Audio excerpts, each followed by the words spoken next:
Welcome, welcome, welcome. Welcome motherfucking back, y'all.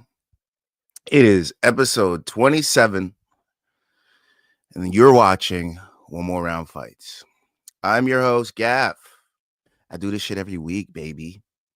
Now, last week, we got a little YouTube shadow ban. YouTube took us down for that one championship stream just for a week. But no, YouTube, I ain't stopping that shit. I'm figuring out ways around it. So I'll figure out something by the time the next one stream comes around, whether it's a Discord, whether it's a burner channel, whatever it is. We're going to figure out. We're going to get these one championship streams on and popping because you guys need them and I love to do them. So besides that, let's keep it moving. We got a lot of stuff to talk about. We got boxing to talk about. We got UFC to talk about. We got karate combat to talk about. We got upcoming boxing to talk about. We got this week's wins to talk about. It wasn't as bad as I thought it would be. So, lots of positives, lots of negatives, lots of everything. So without further ado, let's get into it. Now, you guys got to like and subscribe. We're getting there. We're getting close. I think we're at 260 now. So let's keep it going. Please like and subscribe. Scan the QR codes below. Main card minute on your left. That's where you'll catch us doing our Saturday watch-alongs. And that QR code on the right is where you're going to catch the rest of the content for the rest of the week. Now, you could also catch some content on the main card minute. He'll put out parlays for the next cards, stuff like that. But you can come to me if you want to see recaps, updates on the week, some video gaming, a little bit of column A, a little bit column B. Just come back. Also follow on social, YouTube, Instagram, TikTok, Twitch, all that shit. I don't even care. Whatever. Send your wins in to onemoreroundfights@gmail.com, baby. onemoreroundfights@gmail.com. I want to see him. I didn't check the email. I was working this weekend. It was a pretty busy weekend for me. That's why I couldn't get the show off last night at midnight. That's why I couldn't get the show off yesterday morning. I had to backtrack, go a little bit before MK. So those waiting for MK to start at 11, I'm here for you. So I got you. onemoreroundfights@gmail.com. Shout out to our sponsor, W.GG. Use promo code one more round for 10% off. That is promo code one more round for 10% off. Now, before I even start anything about the UFC, karate combat, Davis versus Roach, let me preface with there is no fighter spotlight this week. No fighter spotlight this week. The reason I'm not doing a fighter spotlight this week is, look at the card. All the guys that I would have put on the fighter spotlight this week got sent to fucking hell. So William Gomis lost the split decision. Can't do that. Esteban Rivovich lost the split decision. Can't do that. I was gonna do Julian Marquez because I wanted to call back to that Miley Cyrus fumble. Can't do that. Sam Patterson knocked my boy Danny Barlow out. Can't do that. So there was a lot of Charles Johnson. I couldn't do a lot of fighter spotlights this week. So no fighter spotlight this week. We're just going to get right into it. And we're going to hop into this UFC card, starting with that Manel Starboy Kape TKOs Asu Almabayev. Now, I saw this coming. I knew it would happen. I felt it in my bones. And for some reason, I still bet against my boy. I don't know why I did that. I really don't know why I did that. I don't know what I was thinking. Maybe because of the losses of the night that I had already taken. I never bet against Kape. Never. And I did. And I paid for it. And, sometimes you just got to get back to your roots. And I promise, Kape, I won't do that again, bro. I'm with you. I'm with you all the way. Manel Kape, you were in my high-risk parlay. Yes, you were. I know. But I didn't take any singles on you. I didn't do a damn thing. And I don't know why I didn't do that. So my apologies. But Manel Kape, TKOs, Asu Almabayev, punches, round 3. Okay? 2 minutes and 16 seconds. Round 3. Now, this was a big eye poke weekend. Eye pokes. Everybody this weekend decided they hate him again. Some fighters do them. They're like, hey, we like that. We won the fight. And some fighters do it. And they're like, fuck you. You ruined everything. And I feel like this was one of those fuck you. You ruined everything weekends. And I didn't like that much. I'm not going to lie. I didn't like that. Your eyes are very much a part of what you do in MMA and boxing, all combat sports. And you need them. You pretty much need them. So fouls to the eye area, regardless of how big and how small, they should be addressed. Now, that being said, that would not have won Sue Almabayev the fight. He was not winning any second of the fight. He didn't win round 1. He didn't win round 2. He wasn't winning round 3. And I didn't see a way for him to win round 4 or 5. So the right guy still won in the end, regardless of the eye pokes, regardless of the punches, regardless of everything. Manel Kape's takedown defense was impeccable. His striking was beautiful as ever. He was hitting his shots. He was keeping himself out of danger. And he was walking away with this win from when the bell started till when the referee called the fight off, or the doctors, or whoever it was. Who cares? Either way, Manel Kape walks away with a win. And that was the only outcome we should have seen. The odds makers knew it.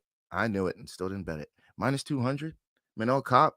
He should have been minus 4 against this guy. Why do we even doubt Manel Kape? Manel Kape hasn't lost to anybody but tough competition in the UFC.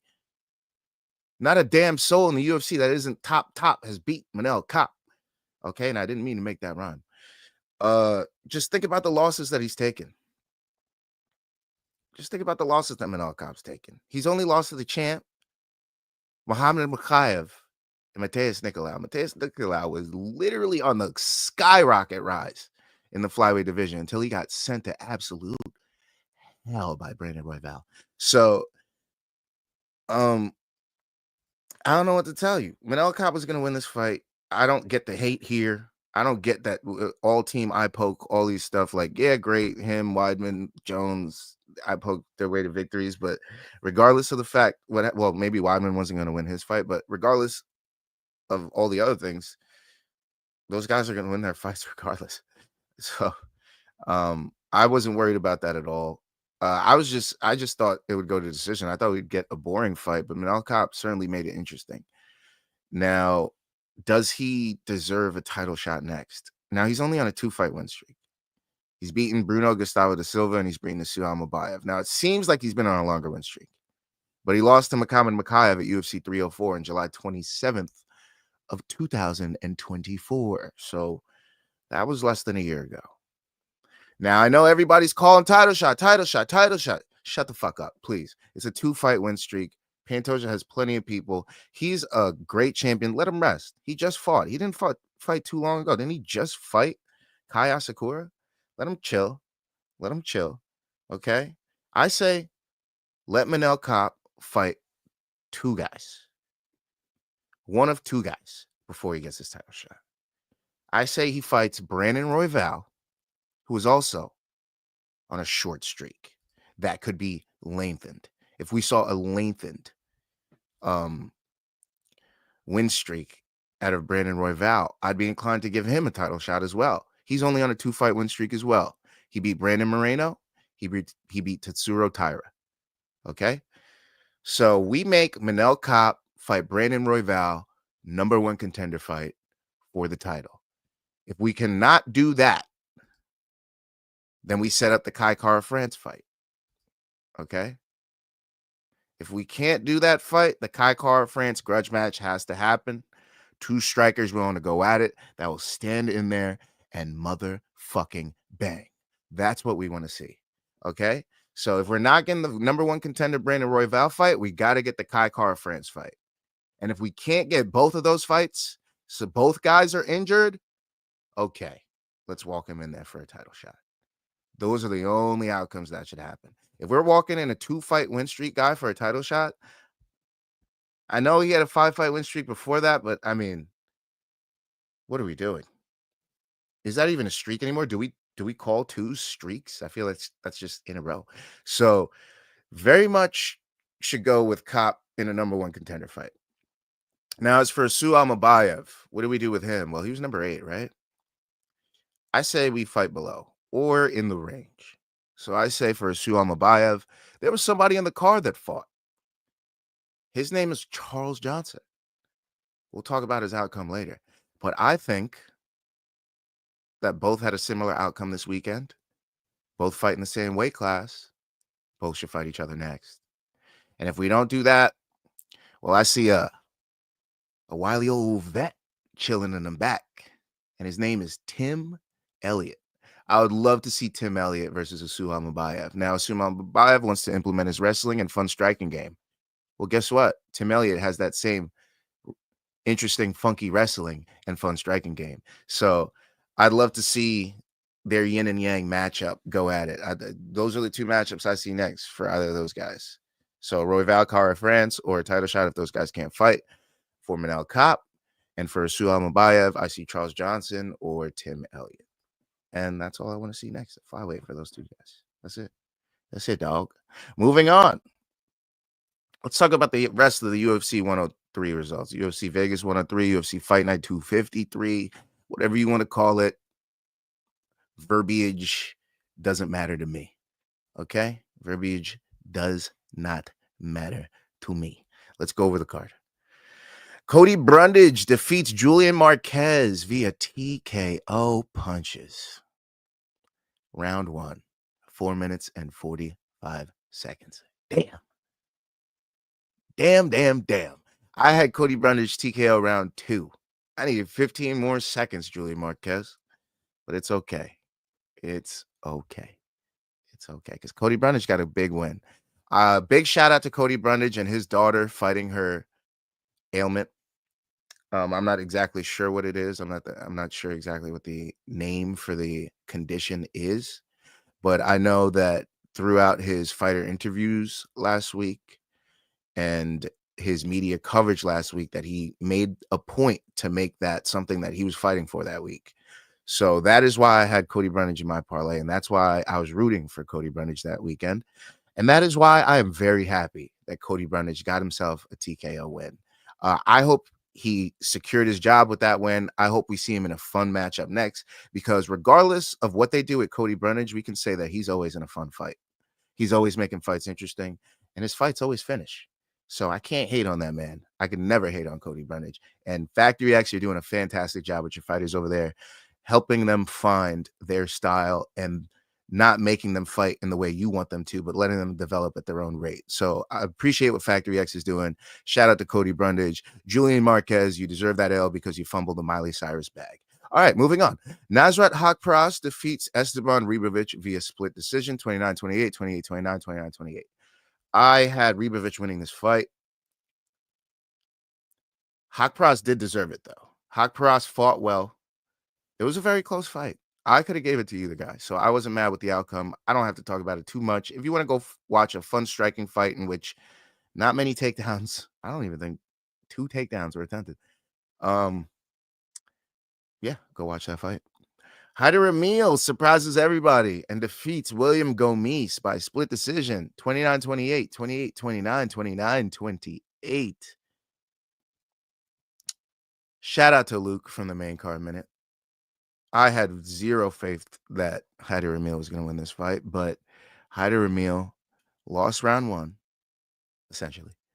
Put a pace on for the... Well, he started round 1 with that pace, but he just couldn't find his range. Once he found his pace and his range in round 2 and 3, Gomis was backpedaling. He was on his bike the whole time, man. It was fun to see a pace like that. Haider Emil kind of reminds me of was it Rafa Garcia? He kind of reminds me like Rafa Garcia, in which he just puts a pace on you and comes forward the whole time, and he's ready to bang, baby. He's ready to bang. Okay. Sam Patterson defeats Danny Barlow. KO. Punches. Round 1, 3 minutes and 10 seconds. This one hurts for me. This opened up the main card, and this one hurt for me because Danny Barlow, he's on my top prospects list. He's one of my guys that I really saw going to be a champion one day, that I saw making a run in 2025, that I saw having 2 heavy hands for Sam Patterson that I didn't even see it ending round 1. Now, in retrospect, I probably should have just took round 1 KO because the odds were pretty juicy on that too. But you know me, I had to ride with my guy. And I rode with Danny Barlow, and I paid for it. I rode with him in the main card minute parlay, paid for that. Also, Rebrich made me pay, so it was whatever. And Yeah, we lost. Danny Barlow got knocked out by Sam Patterson. Sam Patterson on the rise, man. Let's not talk about that Danny Barlow didn't live up to his expectations. Let's talk about that Sam Patterson is exceeding expectations. This man is subbing people. This man is taking people down. This man is knocking people out. He's from England and he's here at welterweight to stay. He's saying, I am not cannon fodder for you motherfuckers. I'm here to take you guys out. Okay. So Sam Patterson, I appreciate what you did there because you opened my eyes to your game. You opened my eyes to the UK. And I won't be doubting you again, my sir. I won't be doubting you again. You have entered my prospect list and you have knocked Danny Barlow right the fuck out. Left hand to the mat. It ain't no left hand to God no more because that's how you knocked him out. Onto the prelims at heavyweight. Mario Pinto defeats Austin Lane KO punch. We got a new prospect, ladies and gentlemen. We got a new prospect. Mario Pinto got hurt by Austin Lane in round 1. This was feeling like the Mansour Abdul Malik fight from last week, and I was clutching my pearls. I was like, oh my God, I'm going to lose again. And then out of nowhere, this man lands a right cross from absolute hell, flattens Austin Lane, puts him on his back. I don't even think he needed a follow-up strike. If he did, it was one. And ends Austin Lane's night and possibly his tenure in the UFC. Mario Pinto, off the Contender Series with a big win, comes here to the UFC, gets a nice big win in round 1. I'm excited to see what he does in the UFC. That punch was vicious. That came at 39 seconds of round 2. So he knew he lost round 1, came back in round 2. The odds makers were counting him out. They were starting to go Austin Lane minus money, and then clap, got him out of there. Chepe Mariscal defeats Ricardo Ramos via unanimous decision, 30-27 across the board. Now, I thought Ramos was a live dog. Ramos, I don't know. He's Brazilian. But he wasn't. It was a clear landslide victory, and I'm glad I hedged because we ended up winning. I'll show you more on that in this week's wins. Danny Silva defeats Lucas Almeida via split decision, 29-28, 28-29, 29-28. I already told you I don't bet with the fighters that miss weight. Simple as that. So it was Silva finish. I didn't win on that, unfortunately. It ended up going up to decision. You really never know how these fighters that miss weight, how their fights are going to go. You really never know. You don't know if they're going to come out there drained. You don't know if they stopped at the right level and they're going to come out like a cannon. You don't know if they stopped at the right pace because they know they're heavier than the guy and they're going to be bigger than the, like, you really never know the outcome. So I tend to just side with not going with the fighter that missed weight, and it tends to still be a 50-50 result for me. So I got to figure out my method, but whatever. Danny Silva got the win. He deserved it. Walks away with some of Lucas Almeida's purse as well. So a big win in his book. Now, JJ Aldrich defeats Andrea Lee via unanimous decision, 30-27, 30-27, 29-28. JJ, I did a little MMA math for this one because JJ beat Montana and Montana beat Lee and all this other stuff. So I was like, all right, JJ's probably going to win this. And for some reason, I still went with Andrea Lee. Sometimes you just hop in the pool and forget how to swim sometimes, you know? You just start flailing and shit. And you just got to remember. You hop on the bike and you're like, you feel all rickety. And then out of nowhere, you're like, oh, wait, I catch my groove. I never caught my groove that night. I never caught my groove that night. I came home with bumps and scrapes and bruises, and I was crying to my mom, and I wanted hot chocolate. It was a fucking rough night on the UFC and boxing. I mean, I don't even want to talk about it. Let's just finish with this last fight. Ramazan Temirov defeats Charles Johnson via unanimous decision. Charles Johnson let us down. The streets let us down on this one, 29-28 across the board. He tried to put the pace on him. The referees didn't see it his way, even though he was getting those clinches, those knees, those punches, putting it up against the fence, threatening takedowns. Just wasn't enough. Ramazan Temirov becomes a new prospect at flyweight. And that completes my coverage of the UFC Vegas 103 results, also known as UFC Fight Night 253. Moving on. You guys saw some karate combat this weekend, didn't you? Didn't you? Shout out to Dana Brown. That's my guy. Shout out to Goat Shed. Those my peoples over there. Never trained there, never been there. Never personally met any of them, but I fucking love the culture that they got over there. I watch it all the time on the gram. So you guys are fun. You guys are fun over at Goat Shed. You got a nice repertoire of fighters over there. Let's go top to bottom, shall we? Arturo Vergara defeats Zach Riley, KO, 2 minutes and 50 seconds, round 2. I'm just going to run through these results real quick because I really want to get to the real thing we want to talk about. No offense to Karate Combat 53. It was a great event. Lots of people enjoyed it. You made some more stars, and I love what you guys are doing. But I didn't have the opportunity to fully watch every single fight, so I'm just going to go ahead and talk about the ones that I did. Yeah. Kyle Barajo defeats Brendan Allen, unanimous decision. This was a fun grappling match to watch. Now, this was a replacement. We were supposed to see Bryce Mitchell this weekend in a grappling event, but Kyle Barajo from Fighting Nerds says, anytime, anywhere, motherfucker. I want some comp. And Brendan Allen says, hey, I just lost a fight that I feel like I should have won last weekend. I gave up on myself, kind of. I want to get in there and show I still got it, get a little fun competition in there. And guess what? That's exactly what the fuck we got. These boys went at it in there. Some fun exchanges, some fun, transitions. It was a good time, but Kyle Barajo walks away with a unanimous decision win. Fighting Nerds still undefeated in our hearts. We know about Bruno Brazil. We're not stupid, but she technically kicks off the Fighting Nerds year. She always starts the year with an L, starts winning from there, and everybody else on Fighting Nerds gets the wins. And we've seen it already with Gene Silva. So, oh wait, is Mauricio Ruffy fighting next weekend? Robelis de Spain defeats Roger Souza, KO, round 1, 8 seconds. I believe Robelis de Spain has fought 3 times in Karate Combat for a total of under 40 seconds, which is crazy. I think it's under 35 even. It might be 33, something like that. Maybe even 23. But hey, how about we stop giving him cans? I think it's time. I think it's time you make him a legitimate star over there at Karate Combat. I think you give him a Sam Alvey. I think you give him a big name,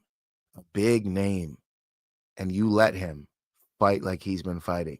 And if he does the same thing that he's been doing to them, well, you may just have yourself the biggest star in Karate Combat because you can market that so goddamn easily.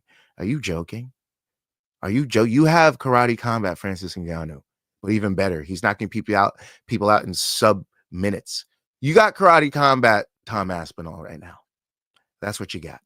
So please give us a nice matchup next. I didn't even know who Roger Souza was, if I'm being honest. Let me quickly go over the rest of this. Luis Guerrero defeats A. Boynazarov, KO. 2 minutes and 53 seconds, round 1. These are all round 1 finishes here. Weber Almeida defeats Jeremy Paye, KO. 1 minute and 55 seconds of round 1. Usama Asli defeats Omar Moreno. 12 seconds, TKO, round 1. Jaden Aynad defeats Julius Angliscus, Bellator veteran Julius Angliscus. TKO, round 1, 1 minute and 44 seconds. Ilvas Gamzin defeats Dwight Grant, UFC veteran Dwight Grant. I also believe Bellator veteran Dwight Grant. KO, TKO, round 2, 2 minutes. A. Weathersby defeats Connor Bracken, unanimous decision. Jay Barker defeats Sakar Akhmadov, disqualification, round 2, 2 minutes and 8 seconds. And S. Kalmurdov defeats Brian McKiver, KO, round 1, 2 minutes and 23 seconds. And that covers my Karate Combat 53 results.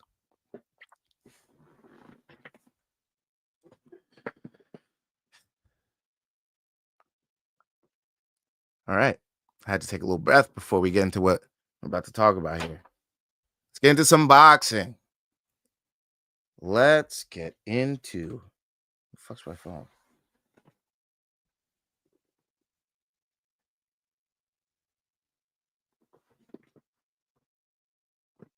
What the fuck?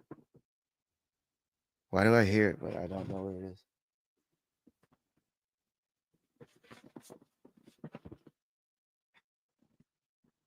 Hold on a second.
Motherfucker.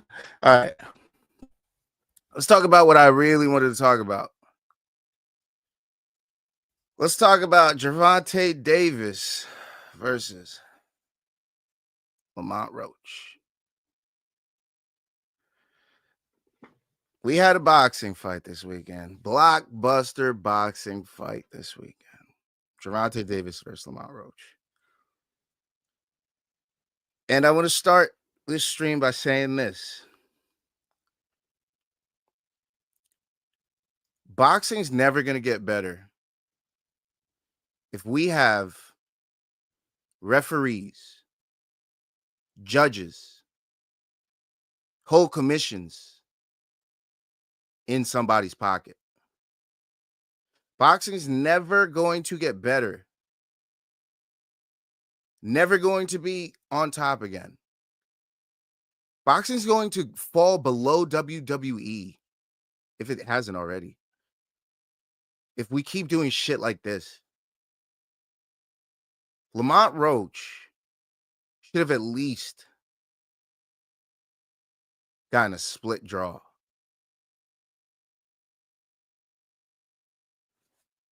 A majority draw? A majority draw.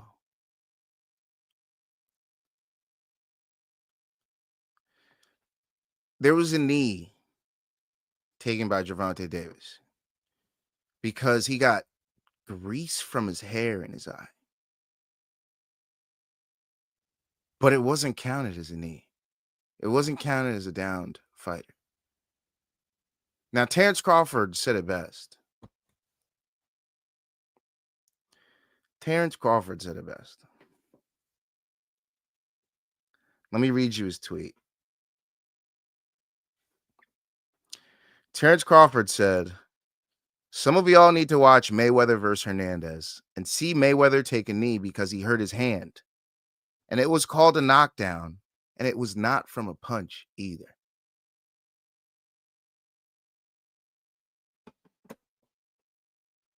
So Gervonta Davis fights Lamont Roach. Let's go over the fight. Rounds 1 through 5, very, very split. Very, very close because not a lot of output from either fighter. Gervonta Davis classically not throwing a lot in the early rounds. He never does. Expected that. Now, the surprise here was Lamont Roach. Lamont Roach wasn't throwing a lot, but it seemed to still be working in his favor because the rounds were still close. I had it 4-2 Lamont Roach in the first 6 rounds. I could have given it 3-3 because round 6 was for sure tank. Round 5 might have been for sure tank as well. And then maybe one of the early rounds could have went to tank. But it was either 3-3 or 4-2 Roach for me at that point. And then Roach started really putting it on Gervonta. He started landing a lot of shots. He's landing big shots.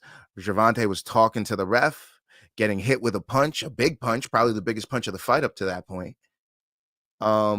Ends up losing that round, going back to the corner, yelling at his corner, telling them to wipe him, all this stuff. Theatrics comes back out for the next round. Lamont Roach still putting it on him. Then I believe it was round 8, possibly round 9, when he takes his knee. Lamont Roach hits him, seemingly hits him with a punch. It possibly landed, possibly grazed, possibly didn't at all. But then Gervonta seemingly gets something in his eye, turns his back to the opponent, takes a knee, seemingly takes a knee. I'm not sure if his knee actually touched the mat or not, but it seemed like it did. And then he runs over to his corner, sticks his head between the ropes, and asks for them to wipe his face. Now, two things could happen in this moment. Two things should have happened in this moment. Either that knee should have been counted as a knockdown, or that corner interference without the referee's blessing should have possibly had a point taken, or should have been counted as a disqualification. Now, that being said, Gervonta Davis should not be looked at as the villain in this situation. The villain in this situation is not Gervonta Davis. It is not his team. The villain in this situation is the referee. The referee is allowing all of this. The referee is the one person in there with these two gentlemen that is supposed to make sure that order is kept, supposed to make sure that the rules are followed, supposed to make sure that everything that we're supposed to have happen in there happens. He's the overseer, the final arbiter of this event. And he just simply let shenanigans go. Simply let rules go out the window and let Gervonta Davis do whatever he wanted in there. Gervonta Davis was now the arbiter of the rules in this squared circle. If we're allowing that to happen in any sport, that is unacceptable. How are the combatants supposed to feel like they have a fair advantage in this sport if you're allowing somebody like Gervonta Davis to dictate the pace of the fight, to dictate what happens in the fight, to dictate if fouls are taken? How is that supposed to be a sport that is fair to both sides? Now, it's not Gervonta's fault. He did what he did, but the referee didn't enforce the rules that were supposed to be in place. And for that, I blame the commission. And for that, I blame the referee. And there's more people to blame. Don't worry, we'll get to that. So all these shenanigans happens. Gervonta seemingly losing this fight. People online are losing their minds. I'm losing my mind on stream. Gervonta's probably losing his mind because he's like, what's happening? I'm losing. I can't land a big punch on this guy. He's walking me down. I'm getting shit in my eye. All this shit's happening. Late rounds coming around. Lamont Roach coming on. Gervonta's starting to swing wild because we think he's losing this fight. He's starting to go crazy. He's throwing big shots, getting off balance, flying into the ropes after missing and shit. Lamont Roach starting to make him kind of look stupid. I'm not going to lie to you. There's a couple times he made him look a little dumb in there. But Gervonta's still the absolute champion fighter that he is. One of the best in the fucking world. He stood in there, gave him his best shots, and stole a lot of those late rounds, making it pretty even in my book. Now, I still had Lamont Roach edging this fight out by one fucking round. Just by one. Just by one. Because he was just simply landing more, landing better shots, controlling the center. If this was an MMA fight, we'd all have called robbery, I'm pretty sure. Because of all the rules that we consider in MMA, they all favored Lamont Roach, every single one. And that would have counted as a knockdown in MMA, I guarantee that. And he probably would have been disqualified. The refs in MMA are definitely more keen to the bullshit that the corners do in between timeouts. And that wasn't even a timeout because the referee didn't call stoppage when he took that knee. He basically called his own timeout. So yeah, there was a lot of shenanigans in this fight. And after the fight, Lamont Roach, obviously this fight goes to a majority decision, right? And after the fight, Lamont Roach talks and he says that in that last round, Gervonta said, they ain't gonna let you win. And Lamont Roach reflected on that afterwards. He's like, damn, he was kind of right. They weren't gonna let you win. You gotta knock him out to beat him. And it used to seem like this in MMA. It used to feel like that if the champ didn't really get fucking smashed up, he wasn't gonna lose. The most famous fight for that I can remember in MMA is GSP and Johnny Hendricks. That is the best fight that I can provide for that, where I mean, Johnny Hendricks pretty much beat his ass for 5 fucking rounds. I'd say 4 out of the 5 rounds, Johnny Hendricks whooped GSP's ass. And GSP kind of came back and maybe landed a couple little strikes, but all the power and all the volume was on the side of Johnny Hendricks. Maybe got taken out a couple times, but all the stats pointed to Johnny Hendricks. And at the end of the fight, Johnny Hendricks expected to get his hand raised, and the belt went on GSP. And that is the picture that I got in my mind when I seen this Lamont Roach, Gervonta Davis fight. Now, Gervonta Davis didn't get hurt. Now, maybe he did. Maybe that knee, he did get hurt. We'll never know. But the judges and everybody else thought that the champ should stay the champ. And that's what the champ did. So, the only thing I haven't liked about post this fight is everybody hating on Gervonta. Gervonta deserves no hate for this. Gervonta deserves no hate for this. Why are you giving Gervonta hate? He's out there as a fighter trying to win. He's out there trying to provide for his family, provide for his friends, provide for himself. He's out there trying to be a better person. You can't fault him for trying to win. Wouldn't you try to cheat to win? I would.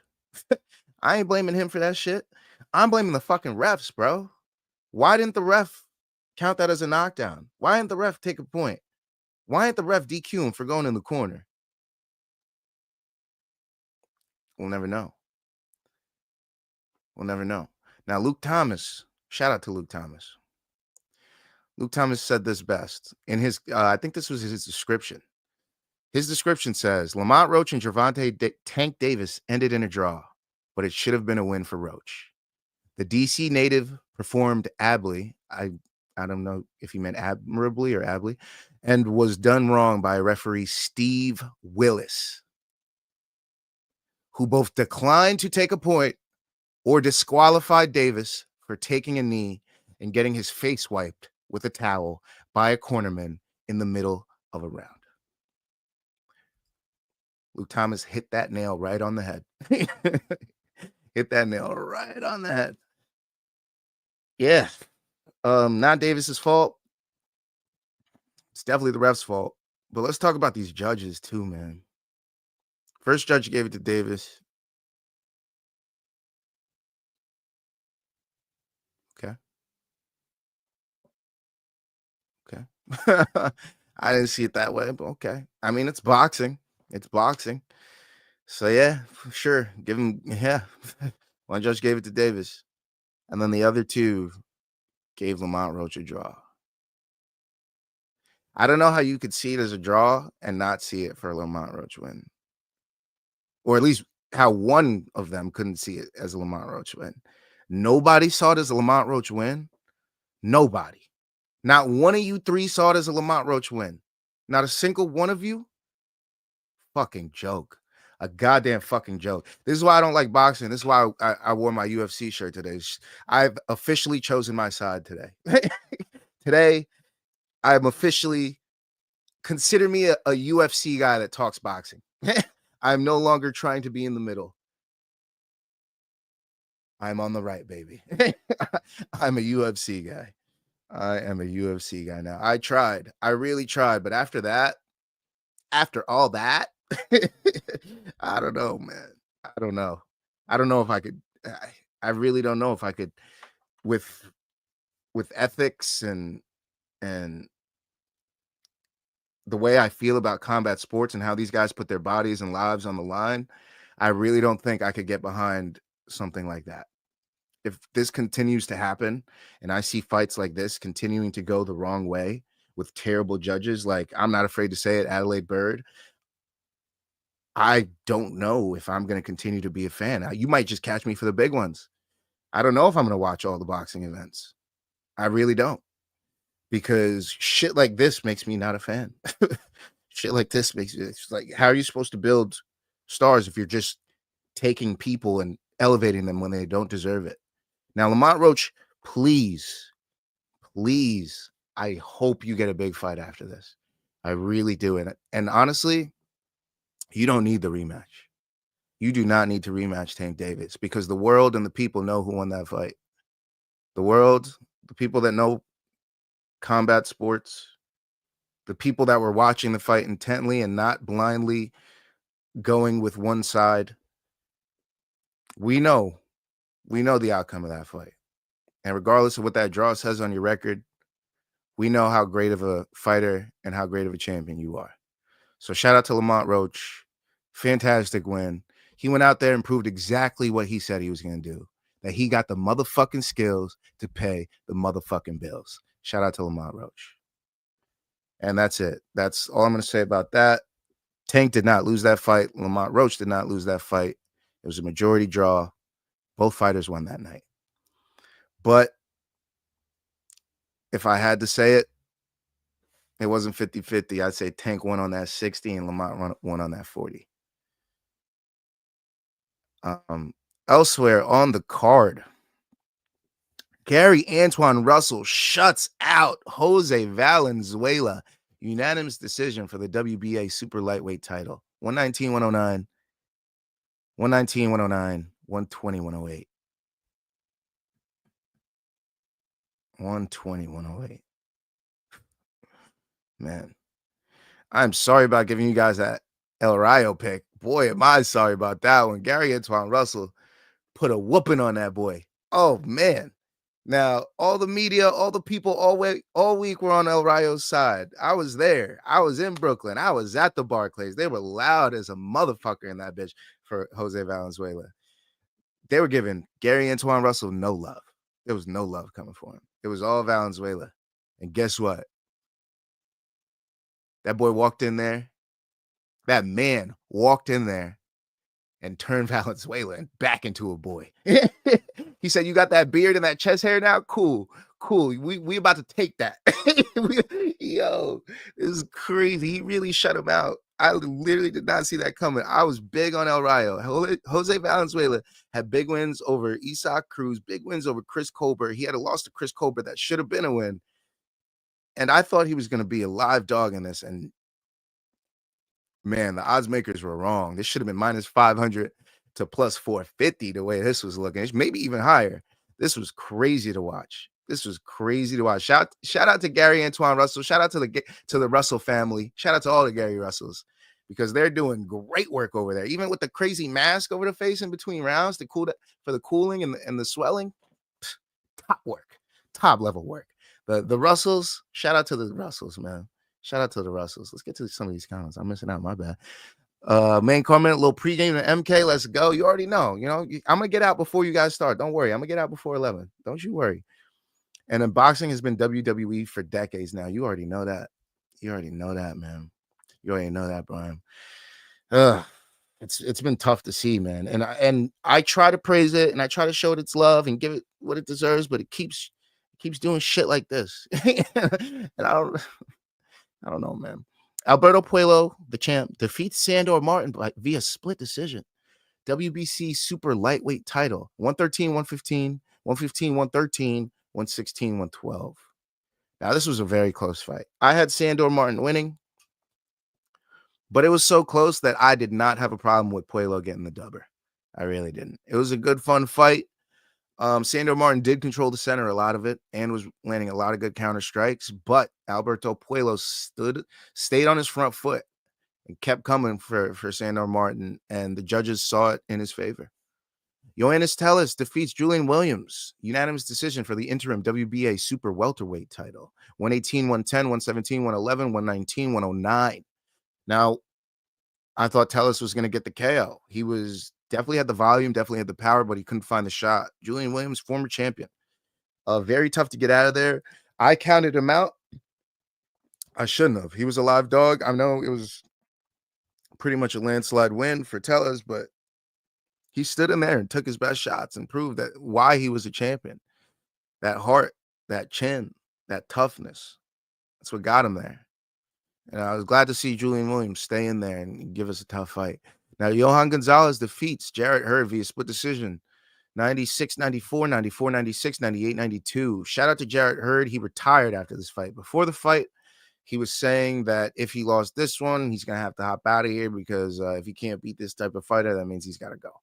And he stood true to his word, and he retired after this fight. Shout out to Jared Swift Hurd. Fantastic career in boxing, always in a fun fight, always had good matchups. So appreciate everything he's done for the sport of boxing. And apologies if no one else apologized to you. Apologies for not getting you in all the smoke fight.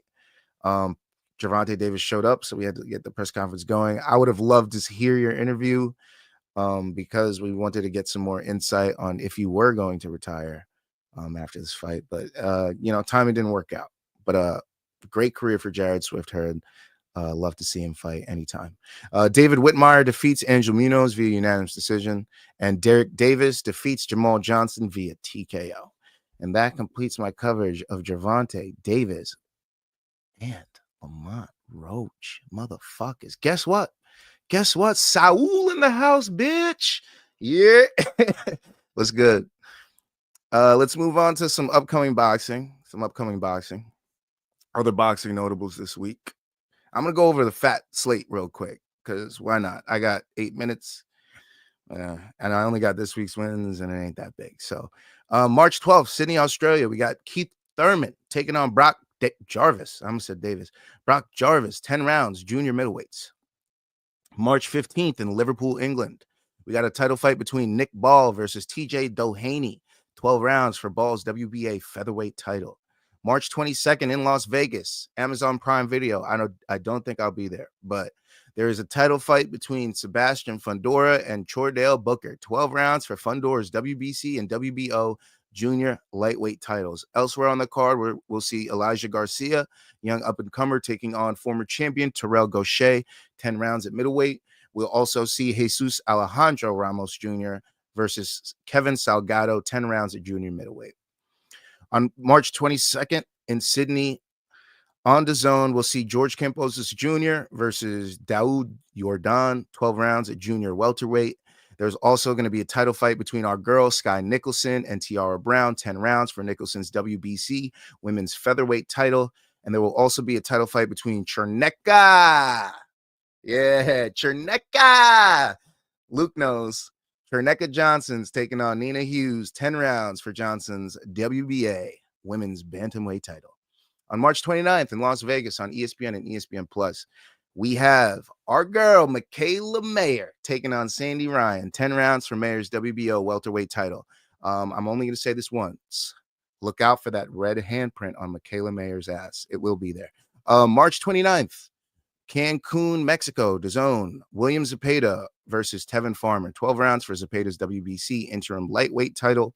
In April 12th in Atlantic City, New Jersey on DAZN, we have Jaron Boots Ennis taking on Almantas Stanionis, 12 rounds for Ennis's IBF welterweight title and Staniosis's WBA welterweight title. And the last two we have are in London on DAZN, Chris Eubank Jr. versus Conor Benn, 12 rounds at middleweight, Egg Gate. Please go watch that if you haven't. Chris Eubank Jr. kept a little egg in his pocket for an entire day and press conference just to smack Conor Benn at the face-off. It was beautiful work. I mean, I don't condone that type of behavior, but I mean, to sell the fight, beautiful work. Chef's kiss. May 2nd, New York City, DAZN pay-per-view, Ryan Garcia versus Rolando Romero, 12 rounds, junior welterweight. That'll be in Times Square, baby. I don't know how they're going to pull that off, but that'll be in Times Square. And that's the boxing slate coming up. Boxing is about to heat the fuck up in these next couple months, y'all. Get ready. Now, let's get to our favorite part of the week. Wasn't a big one. It wasn't bad. Let's go over to this week's wins. Baby. This week's wins. Let's get through it quick. Shout out to Luke on the main card minute. Gave me this pick. I should have put more on it. I didn't. I kind of pussied out on this, but whatever. We threw $10 on Hyder Emil, $5 on him. You know, brought back a little 30 piece. We ain't mad at it. We ain't mad at it. Some light. You know, a lot of the parlays didn't hit this weekend, but I did give out Brundage. I told you Brundage would win. I took him by KO or decision. Put a little 25 piece on that. I also took him in round 2. Didn't cash because it was a round 1 finish.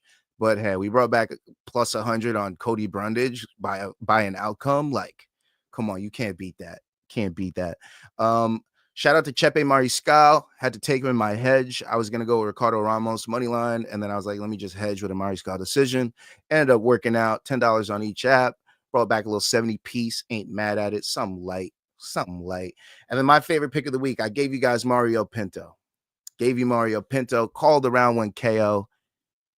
Ended up being a round 2-zer. Yeah, I went with round 1, round 2, and round 3. We got the round 2. It cashed.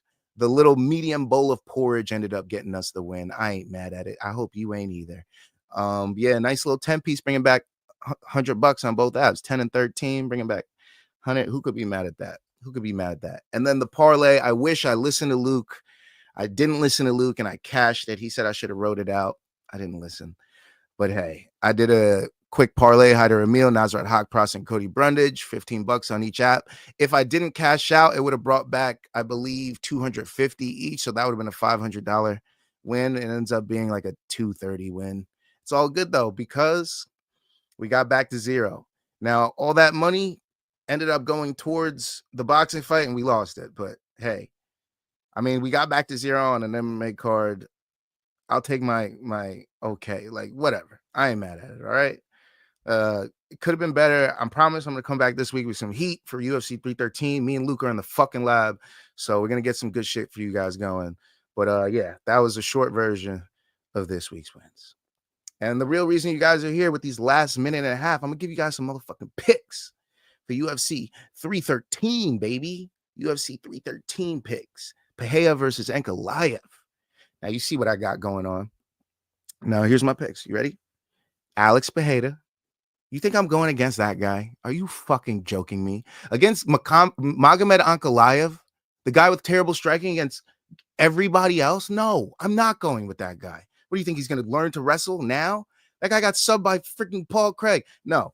Justin Gaethje beat Rafael Fiziev. Now, I know he got knocked out by Max Holloway. He's been taking a long layoff. We don't know if the chin's there.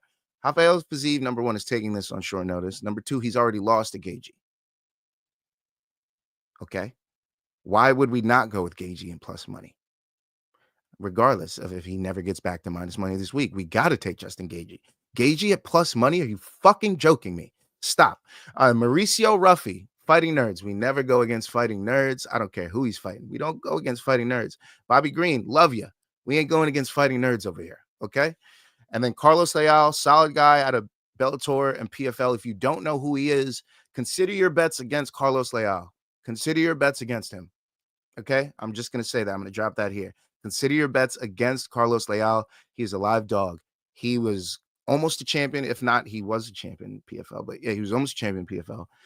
And he's always been a solid fighter. Very tough to get out of there. So watch out for that. And then I got to go with my boy, Myron Santos, tough winner. I ain't going against him. I got a fighter spotlight on him. If you want to go check that out, check out my fighter spotlights. Go look for that. But that's it. Those are my picks on UFC 313. I'm out of here, yo. There's 30 seconds left. Go see MK. Manich in the house. You got to acknowledge the fact that you practically won the boxing picks. Just got unlucky. Yeah, you're right. If you don't know, I picked Lamont Roach by decision. I picked Gervonta Davis by decision. I picked Gervonta Davis knockout in 7-12. Now, I was sitting pretty. At least I thought I was. I thought I was sitting pretty. But no, the fuck I wasn't. Because that draw came out the motherfucking woodworks and ruined my night, derailed everything, baby. I was so sad. I talked about that the whole rest of the night. I came into the next day to work to Manich. I started talking to him about it. I literally wasted the whole day venting about that goddamn bet. But yeah, screw the boxing commissions, screw everybody, screw the judges, screw the refs. You're all crooks. I hate you all. I'm an MMA guy. Fuck boxing. That's how I'm gonna end this stream. That's right. Yep. I'm gonna end this stream saying fuck boxing. Y'all go enjoy MK. Peace. I'm gonna watch as well. And have a good rest of the week. See you guys. Hopefully we do some fun shit on CP units this week. Go check out the main card minute. Go check out One More Round fights, all that. Sponsors, hit me up. What the fuck is up, y'all? Hit me up. I need some glass. I need some papers. I need some bud. I need some drinks. I need some wellness supplies, some tinctures. Hit me up, sponsors. Hit me up. Don't forget to follow on social, One More Round Fights, One More Round F8 on X, all that shit. Scan the QR code below. Follow the main card minute, One More Round Fights, all that. But besides that, I'm getting the fuck out of here. I'm watching some MK. I'm about to eat some breakfast, chill out. I'm Gaff. I'm the host. I'll see you later this week. Deuces.